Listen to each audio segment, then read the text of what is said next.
Shalom. All praise to Yahweh Ba'Shem Yahushai. Double honors to the apostles and elders of Great Millstone. Yahweh Ba'Shem Yahushai Barakatham to you, hopefully elect out there.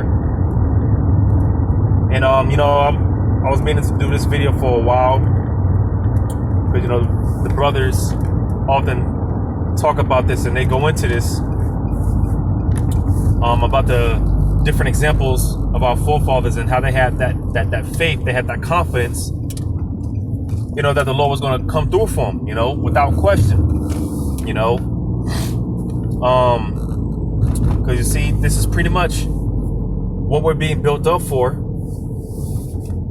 as we're coming into those evil days, right? The very bad times. We're coming into the worst time in history. All right, and the scriptures talk about how, roughly paraphrasing, about how and destruction and famine thou shalt laugh. You see, because the spirit is going to be, there's going to be a special spirit on the elect to be able to withstand when that time comes. All right, because the hopeful elect, like I said, the Lord supping with the elect and the hopeful elect, our faith has been built up to a point to where, something I say I say pretty often.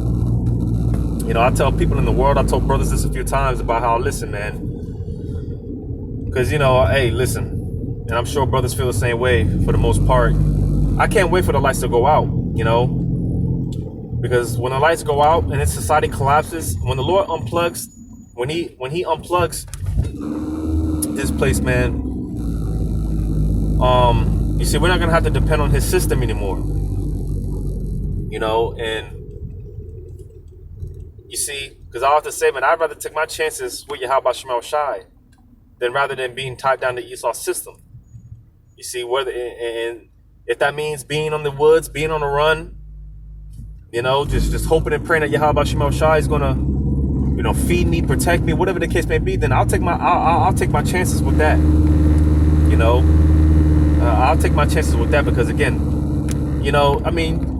I'm sure I'm speaking for all of us, man. The Lord has brought us through too much just to not come through for us, man. We've been through too much. He's brought us through too much. He's delivered us too much for us, for him to just bring us all the way,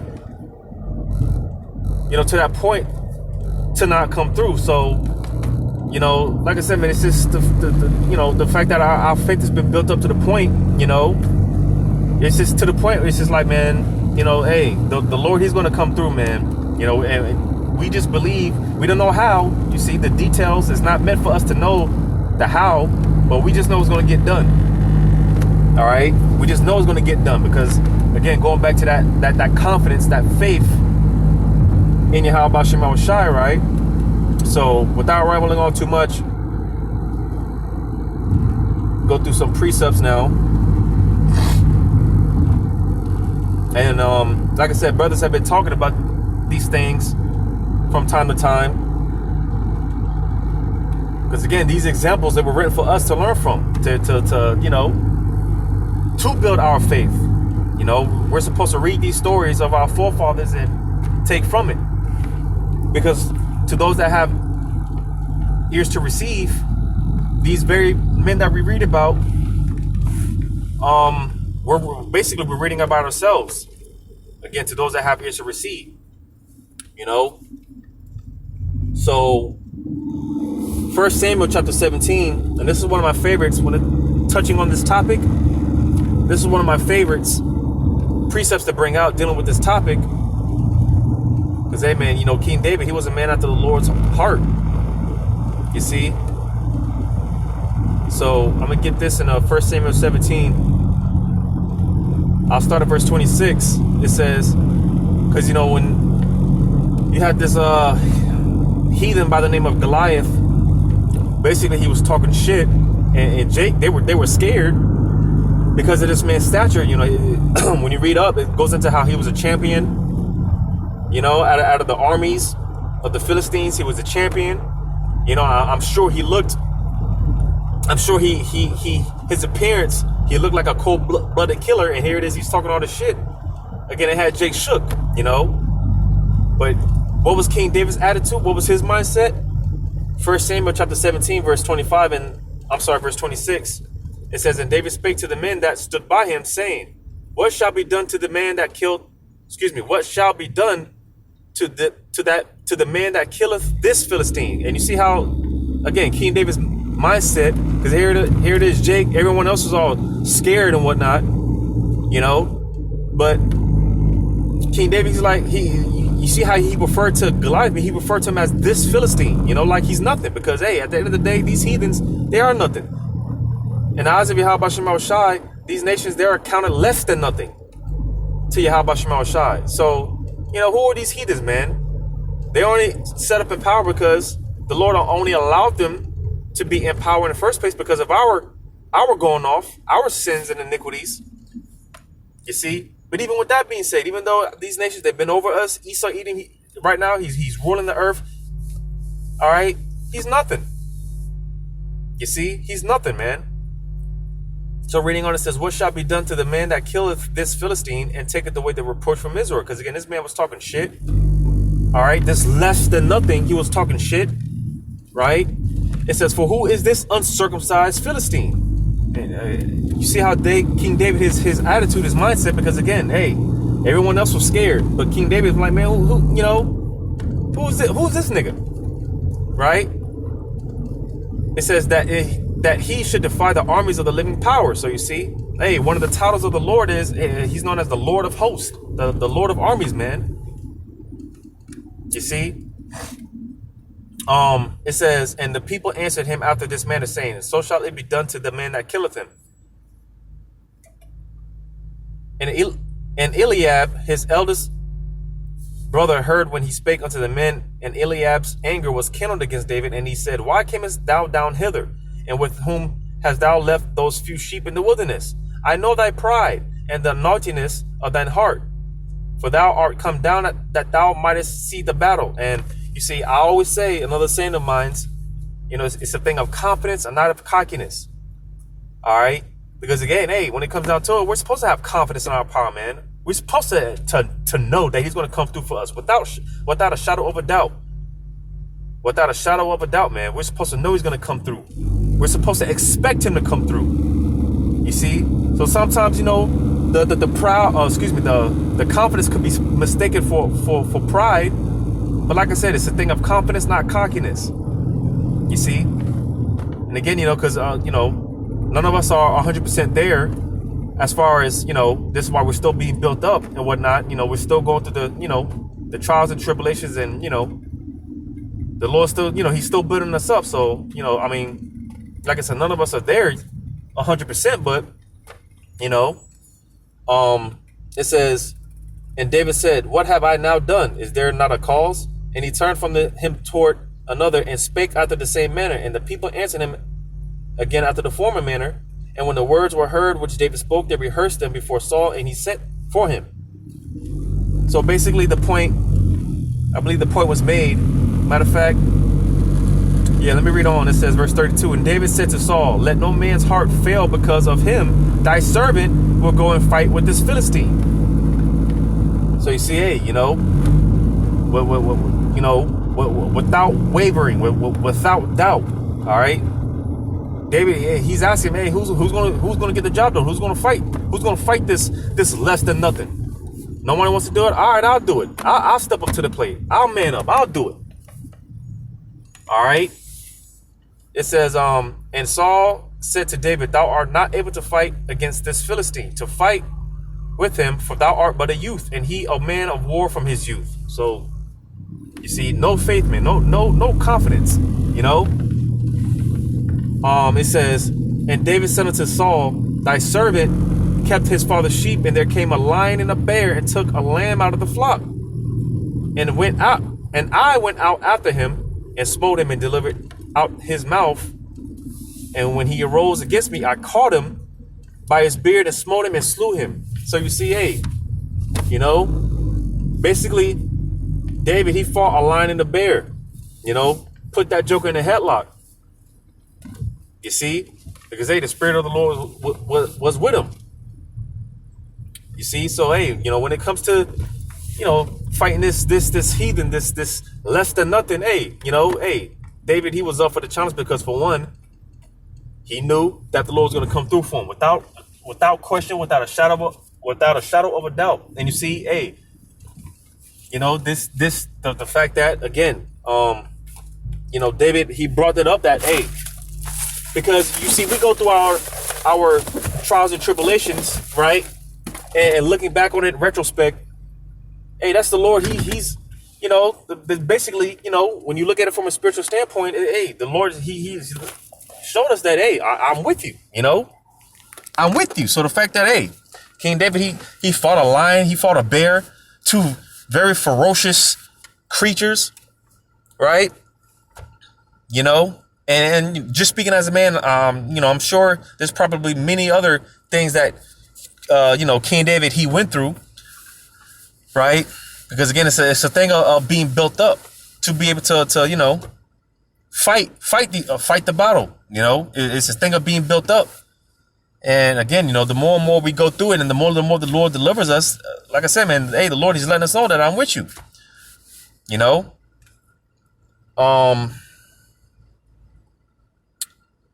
So I'm gonna read on verse 36. It says, "Thy servant slew both the lion and the bear, and this uncircumcised Philistine shall be as one of them, seeing he have defied the armies of the living power." So you see, matter of fact, verse 37, here it is. David said, "Moreover, the Lord that delivered me out of the paw of the lion and out of the paw of the bear, he will deliver me out of the hand of this Philistine." And Saul said unto David, "Go, and the Lord be with thee." So you see, that's what it's all about, man. The Lord being with us, man. You see, David, hey, he had that confidence because, hey, like I said, he's been delivered out of the paw of the lion and the bear. But like I said, speaking as a man, there's probably many other examples, that the Lord showed David that, hey, I'm with you, And this is, like I said, man, it's the same thing with us. We've been through the Lord has delivered us out of more things that we can't even count, more things that we can't even remember, But hey, that's the Lord letting us know that he's with us. It builds it boosts our confidence. It boosts our faith. And that's, quite frankly, that's the point of it. You see, so this is the same type of attitude. And like I said, it's not going to happen overnight. It's a process, but this is the same type of attitude that we ought to have, especially moving forward. Because like I said, being the fact that we're coming into the worst time in history. Hey, man, we have faith, the hope for the elect. We have faith. Like I quoted, the scriptures talk about how, hey, when the destruction and famine comes, thou shalt laugh. We have faith that we're going to be those that's laughing when all hell is breaking loose. We have faith that we're those men. Because one thing, man, a lot of these Israelite groups, man, they don't believe in the spiritual power. They don't believe the miracles are going to come, right? And that's okay. That's okay because, hey, and that's why the scriptures talk about how, hey, we're not supposed to let the unfaithfulness of these unbelievers or the unfaithfulness of these people affect us. Because, hey, they don't believe in it. Well, that's cool because, that just gives me more hope. Me personally, man, it gives me more hope that, hey, I could be one of those men. It just, it gives me more hope. Because another thing, man, hey, when it comes to the elect, somebody's got to play these roles. Now we don't know if we're of the elect, but hey, the scriptures say put on as if you are of the elect, roughly paraphrasing. You see? So somebody's got to play these roles. These guys, they don't believe in it. That's cool.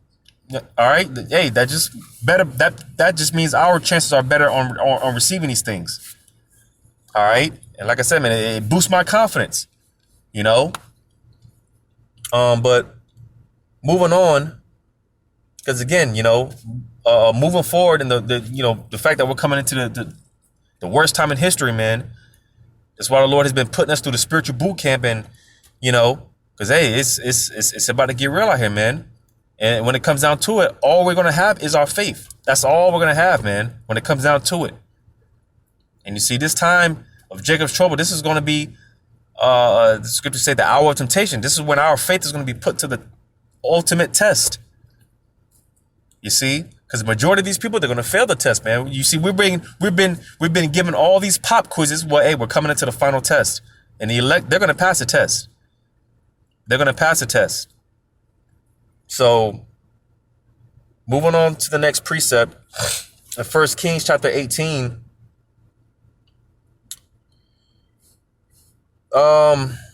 Because again, hey, it's a another thing, man. We brothers be talking about it, man. We have to have a victory type mindset. We have to have that mindset that we already won. We already won. The crown has been fronted to us. We just got to hold on to it. You see, we have to have a victory type mindset, because this place, man, it teaches you to have low self-esteem. It just teaches you to be unwavering, so on and so forth, man. Everything contrary to Yahweh Shema Shai. Well, hey, now that we have this truth, we need to develop, we need to get back into the right frame of mind. Isaiah 46:8, man, it tells you, hey, matter of fact, I'm going to get it real quick.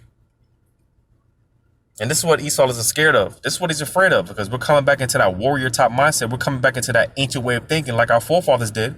And that means trouble for the nations. Isaiah 46:8, remember this and show yourselves men. Bring it again to mind, O ye transgressors. So you see, we had it at one point. But again, like I said before, the only reason why the Lord allowed these heathens to be over us in the first place is because we sinned. We went off. So there came a time when the Lord, he took his spirit off of us. He took his name off of us. But hey, we're coming back into our culture. We're coming back into our true heritage, our true nationality. So this is what we're coming back into. We're coming back into the remembrance of these things, of who we were. And like I said, we're coming back into that old ancient way of thinking. The hell with this place and the hell with these people, man. Like I said, man, I take my chance with Yahweh Shema Shai. The hell with this place and the hell with these people, man. All right. I don't want you, we don't want your money. We don't want none of this shit, man. But again, it's a process, and we're being built up. All right, we're being built up to this.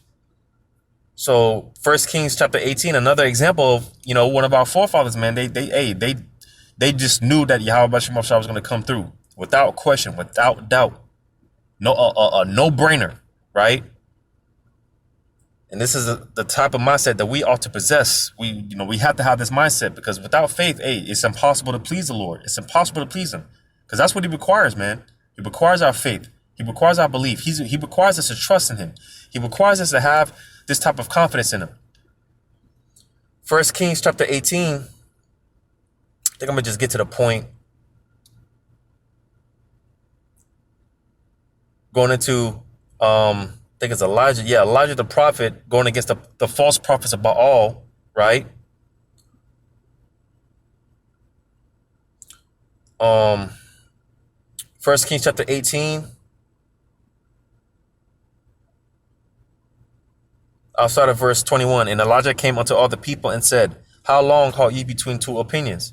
If the Lord be the power, follow him. But if Baal, then follow him. And the people answered him not a word. Because yeah, man, there's no wishy-washy in this thing, man. You're either gonna be with the Lord or you're not. You see, this is what the hour of temptation, which we're vastly approaching. Hey, this is gonna come down to that decision, and it's gonna come down to, hey, a choice is gonna have to be made. All right, and you're either gonna show your faith, you're either gonna pledge your allegiance to Yahweh Shai or Yahweh Shema Shai or the devil, Satan. It says, then said Elijah unto the people, even I only remain a prophet of the Lord, but Baal's prophets are 450 men. Let them therefore give us 2 bullocks, and let them choose 1 bullock for themselves, and cut it in pieces, and lay it on wood, and put no fire under it. And I will dress the bullock. I will dress the other bullock, and lay it on wood, and put no fire under it. And call ye on the name of your gods, and I will call on the name of the Lord, which is Yahweh Ba'Shem Yahushai. Yahweh is the true name of who the word ignorantly calls God, Jehovah. All right. And Yahweh Shai is the true name of who the word ignorantly calls Jesus. All right. And there's something I often say, man. Hey, try this for yourself, man. Personally speaking, this is something that I've done, and quite frankly, it's one of the wisest decisions that I've made through the spirit and power of Yahweh Ba'Shem Shai, which is actually utilizing the name Yahweh Ba'Shem Shai. Like I said, I encourage you to try, stop calling on Jesus, Stop saying Jesus. And try calling on Yahweh Shema Shai. And you see, I say this out of faith, out of strong belief. I guarantee it. You'll notice a difference. You'll see the difference. When you call on the names of Yahweh Shema Shai, I promise you, you'll see the difference. You see? But verse 25. And Elijah said unto the prophets of Baal, choose you one bullock for yourselves and dress it first, for ye are many, and call on the name of your gods, but put no fire under. And they took one bullock which was given them, and they dressed it and called on the name of Baal from morning even until noon, saying, Baal, O Baal, hear us. But there was no voice, nor any that answered, and they leaped upon the altar which was made. Right? And that, that kind of reminds me of, how, hey man, the fake and phony Christians, when you go into them harlot houses, and they're all what they call catching the Holy Ghost, right? And just acting a damn fool, That's kind of what this reminds me of. It says, verse 27, and it came to pass at noon that Elijah mocked them and said, cry aloud, for he is a God. Either he is talking, or he is pursuing, or he is in a journey, or peradventure he sleepeth and must be awake. So you see, Elijah, and this is a rightful thing. Unlike this guy Goliath, he was talking shit against the Most High Power, right? Well, Elijah, he's mocking, because these gods that Scripture say, these gods, man, that people worship, and they are no gods. They are no gods. So it's nothing to mock and So this was this wasn't a wicked act. But, Elijah, he's talking shit, because here it is. They're calling on a God. They're calling, crying, whatever they're doing, acting a damn fool. They're not getting no answer. It says, and they cried aloud and cut themselves after their manner with knives and lancets till the blood gushed out upon them. And it came to pass when midday was past, and they prophesied until the time of the offering of the evening sacrifice, that there was neither voice nor any to answer, nor any that regarded. So, nothing happened. They weren't getting no response all day. They weren't getting no response. Because like I said, a lot of times, before we come into this truth, we wonder and question why our prayers don't get answered. Sometimes you may get to, is there really a God? Does he really exist? Well, it's because, prior to the truth, we've been calling on the wrong names. You see? Now, granted, because, the Lord, he still looked after us, even when we didn't know him, even when we didn't know the truth, But now that we know, there's no cloak for our sin. Now that we know we need to, rehearse the righteous acts. Like I said, man, I guarantee you call on the names of Yahweh Shema Shai, you stop saying Jesus. Call on Yahweh Shema Shai, and I guarantee you'll see the difference. Things will start working out in your favor, man. Things will start working out in your benefit. It says, and Elijah said unto all the people, come near unto me. And all the people came near unto him, and he repaired the altar of the Lord that was broken down. And Elijah took 12 stones, according to the number of the 12 tribes of the sons of Jacob, unto whom the word of the Lord came, saying, Israel shall be thy name. And with the stones he built an altar in the name of the Lord, and he made a trench about the altar, as great as would contain 2 measures of seed.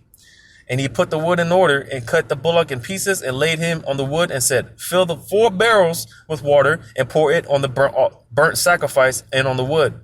So that's one time, to pour the barrels of water rather than sacrifice, right? In verse 34 it says, and he said, do it a second time. And they did it the second time. And he said, do it the third time. And they did it the third time. So you see, because Elijah knew that the Lord was going to come through for him without question, without doubt, without wavering, man. Elijah knew that the Lord was going to come through because of that confidence, man. Because of that confidence. You see, it says, and the water ran about the altar, and he filled the trench also with water. So not once, not twice, but 3 times. They filled the trench with water, man. Because Elijah, he knew the Lord was going to come through. He just knew it. It said, and it came to pass at the time of the offering of the evening sacrifice that Elijah the prophet came near and said, Yahweh power of Yahweh power of Abraham, Isaac, and of Israel. Because, oftentimes When the Lord is in all caps, when you go to it, the word that the Hebrew there is the Lord's name. It's Yahweh. All right. So that's why sometimes when we're reading the scriptures and instead of saying Lord, sometimes we'll say Yahweh. Some will say Yahweh Bashim Shai. But it says, and said Yahweh power of Israel. I'm sorry, Yahweh power of Abraham, Isaac, and of Israel. Let it be known this day that thou art the power in Israel, and that I am thy servant, and that I have done all these things at thy word. You see, no wavering, there's no account in the scriptures. It talks about how, when Elijah, when he called out to Yahweh Bashim Shai, he doubted or anything like that. There's no account in the scriptures that let us know that he doubted or anything like that. Because he had that confidence, he had that faith. He just knew that the Lord was going to come through for him without wavering, without doubt. He just knew.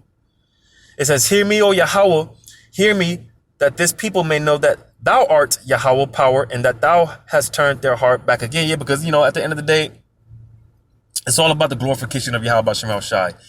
Now, again, Lord's will would be of those men, because, the Lord is going to use his men to, do miraculous things, And the scriptures talk about how fame is going to be throughout all the land, right? True fame, true celebrityism, if that's a word, is coming to the men of the Lord. But again, it's all ultimately to glorify Yahweh Bashim Shai. Ultimately, you see, because the scriptures go into how those that stood stiffly for the names of Yahweh Bashim Shai, right? You see,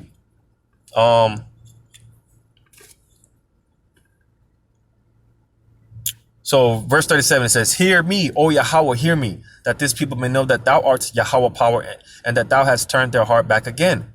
Then the fire of Yahweh fell and consumed the burnt sacrifice, and the wood and the stones and the dust, and licked up the water that was in the trench. So you see, when it came down to it, the Lord came through for Elijah, because Elijah, he had that faith, he had the confidence, he just knew that the Lord, and you see, the Lord loves that. All right, the Lord loves that, man.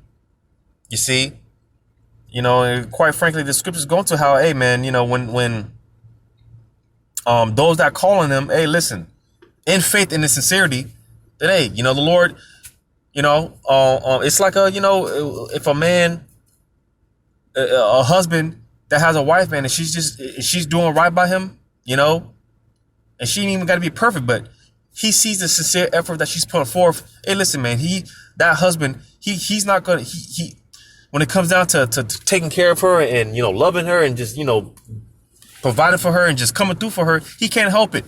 You see, that's how the Lord is with us.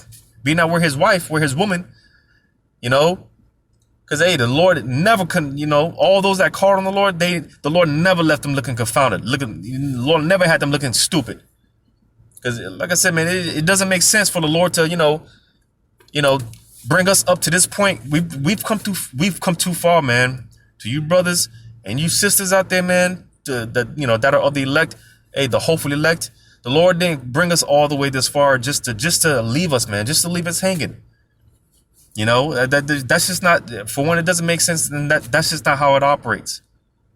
So you see, the Lord, we have to have this mindset. The Lord is going to come through, man. He's going to come through for us. We just got to, believe. We just got to believe, because again, when it comes down to it, that's what ultimately, the Lord, he requires our belief, our faith in him, our trust. It has to be solely in Yahweh Bashim Shai. And this is what, again, we've been, trained up. It's not an overnight thing. It is a process, so we got to be trained up for this, man. The Lord has to build us up. And again, we're currently in this process of being built up. You see? But yeah, man, we had to have this. Matter of fact, I'm going to get another one. I think that's First Maccabees. Because, man, we're going to be put in very uncertain situations. And again, it's going to come down to that. Well, what are you going to do? That's what it's going to come down to. What are you going to do? See if I can find this. I think that's First Maccabees.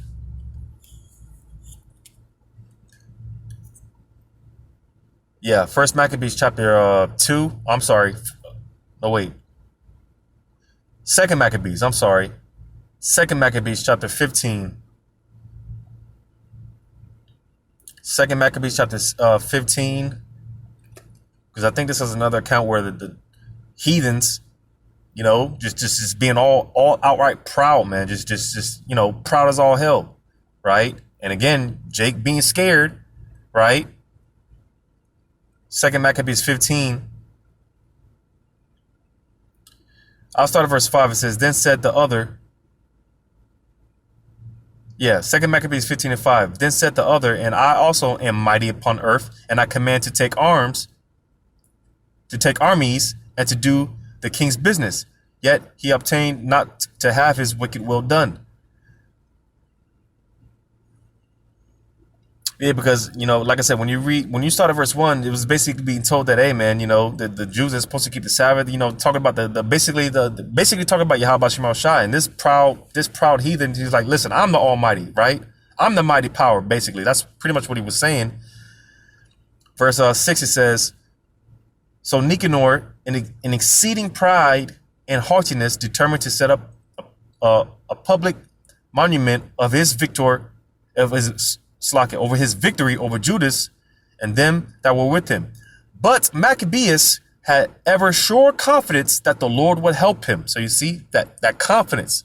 All right, Maccabees, he had that sure confidence, that ever sure confidence that the Lord was going to come through for him. Right? It says, and if I'm not mistaken, the word confidence, when you go into it,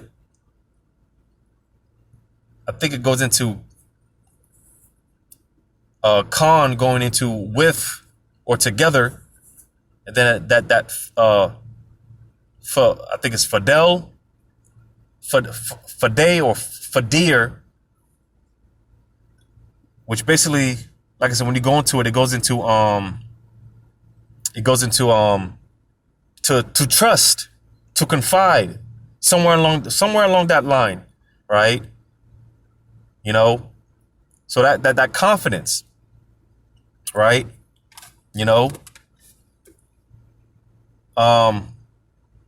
was I at? Second Maccabees chapter 15. So yeah, Second Maccabees 15 and 8. It says, wherefore he exhorted his people not to fear the coming of the heathen against them, but to remember the help which in former times they have received from heaven, and now to expect the victory. So you see, hey, expect the victory. Again, this is where we need to be moving on. All right, moving forward, expect the victory. Like I said, or like brothers be saying, hey, we need to already have a victory mindset, man. We need to have this type of mindset. Expect the Lord to come through for us, because we've been beat down so much to a point, like brother be talking about how, oftentimes we read about these things, brothers going to get spiritual powers and all these things. But when it comes to us, no, that can't happen to me. That, I don't think that's going to happen to me. No, man. We need to expect the victory, expect the Lord to come through for us, expect to get the spiritual power, expect the miracles to be performed on your behalf.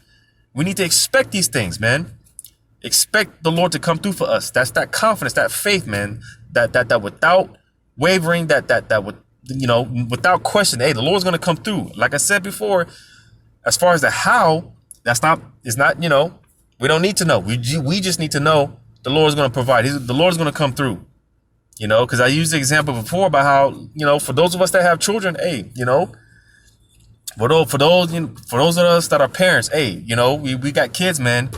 Excuse me, because I hate using that term kids. We have children, all right, and hey, nonstop around the clock. They're asking, what are we gonna eat? What's for dinner? What are we gonna eat? What are we gonna eat? They don't know how it's gonna get done. They don't know, one thing they do know, it's gonna get done. They know.